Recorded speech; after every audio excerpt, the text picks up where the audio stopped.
Hi, I'm Howard Lothrop, host of Echo Partners TV. Join me today while I challenge the conventional wisdom in asset liability modeling. And so what is the conventional wisdom that I'm going to challenge? Well, it's simply that a more complex and sophisticated asset liability model is going to give you a higher quality, more accurate result.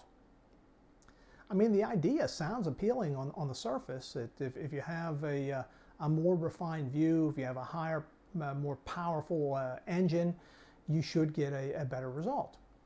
But that's not always the case. Now, before we go any deeper, I want to stop right now and divide banks roughly into two categories. First category are banks of a certain size, let's say over the $1 billion threshold or higher.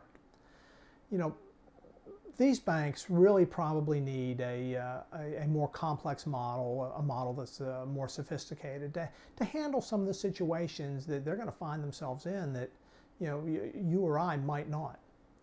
I'm really speaking to the other 7,000 banks, the banks that aren't quite that big. And even here, I'm going to cut this down and say if your balance sheet is complex, and what does complex mean? Well, complex means you have assets or liabilities that have prepayment or repricing characteristics that differ from the norm. If you have assets that when rates fall, prepay slower or extend, that's not normal. That's complex. On the other hand, if you have assets that when rates rise shorten, well, that's just not typical.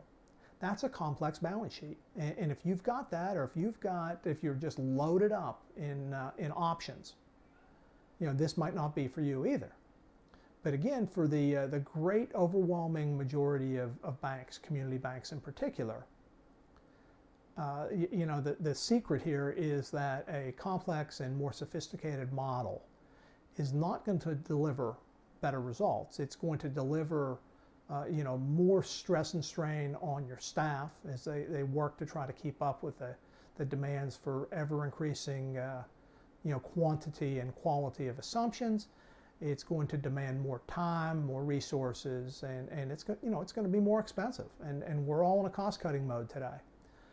Here's what I'd challenge you to do. If you're wondering whether you fit the bill and you could handle some freed up staff time and spending a little less, I challenge you to take a look at a less complex model. Now make sure when you do this, and this goes back a few episodes, when you do this, make sure your assumptions are similar, because again, assumptions are driving the whole model. And I think you'll be surprised to see how consistent your results are going from the simplest model to the most complex. It's all about the quality of the input, particularly if you're looking at models that have third-party independent model validation opinions. The mathematics of the model is sound. So all that's left really are the assumptions. And so I would challenge you to go ahead, to take a look, to open your eyes wide open, and to don't necessarily just buy the spin that says more complex is better. We've seen that and we've heard that before with respect to other things, and it typically ends with a bad answer.